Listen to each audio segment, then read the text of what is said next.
ಎಲ್ರಿಗೂ ನಮಸ್ಕಾರ. ಯೂಶಲಿ ಹಲ್ಲು ತುಂಬ ಹಾಳಾದಾಗ ಹಲ್ಲು ತೆಗಿಬೇಕು ಅಂತ ಹೇಳ್ತೀವಿ.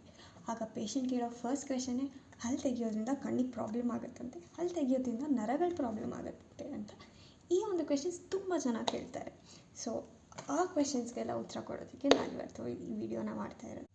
ಯೂಶಲಿ ಹಲ್ಲು ತೆಗಿಯೋದ್ರಿಂದ ಯಾವುದೇ ರೀತಿಯ ಪ್ರಾಬ್ಲಮ್ ಆಗಲ್ಲ.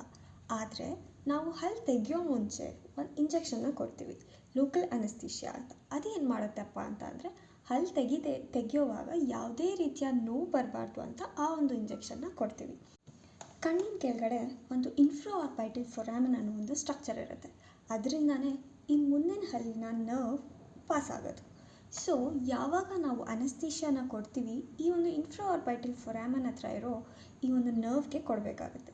ಸಪೋಸ್ ಡೆಂಟಿಸ್ಟ್ ಏನಾದರೂ ಆ ಒಂದು ಅನೆಸ್ಥೆಟಿಕ್ ಸಲ್ಯೂಷನ್ನ ತುಂಬ ಡೀಪಾಗಿ ಪ್ಲೇಸ್ ಮಾಡಿ ಇನ್ಫ್ರಾಆರ್ಬೈಟಲ್ ಫೊರಾಮನ್ಗಿಂತ ಒಳಗಡೆ ಹೋದಾಗ ಈ ರೀತಿಯ ಕಣ್ಣಿನ ತೊಂದರೆ ಆಗುತ್ತೆ. ಏನಪ್ಪ ಅದು ಕಣ್ಣಿನ ತೊಂದರೆ ಏನಾಗುತ್ತೆ ಅಂತ ಅಂದರೆ ಕಣ್ಣು ಕುರುಡಾಗಲ್ಲ, ಆದರೆ ಡಿಪ್ಲಾಪಿಯಾ ಅನ್ನೋ ಒಂದು ಕಂಡೀಷನ್ ಬರುತ್ತೆ. ಡಿಪ್ಲಾಪಿಯಾ ಅಂದರೆ ಏನು? It's a blurred vision, double vision ಅಥವಾ ಬ್ಲರ್ಡ್ ವಿಷನ್ ಅಂತ ಕರಿತೀವಿ. ಅಂದರೆ ತುಂಬ ಬ್ಲರ್ ಆಗಿ ಕಾಣಿಸುತ್ತೆ, ಎರಡೆರಡು ವಸ್ತು ಇರೋ ಥರ ಕಾಣುತ್ತೆ. ಯೂಶಲಿ ಇದಕ್ಕೆ ಟ್ರೀಟ್ಮೆಂಟ್ ಏನೂ ಬೇಕಿಲ್ಲ, ಯಾಕಂದರೆ ಇಟ್ಸ್ ಅ ಟೆಂಪ್ರರಿ ಕಂಡೀಷನ್. ಅದಾಗದೇ ವಾಸಿ ಆಗುತ್ತೆ.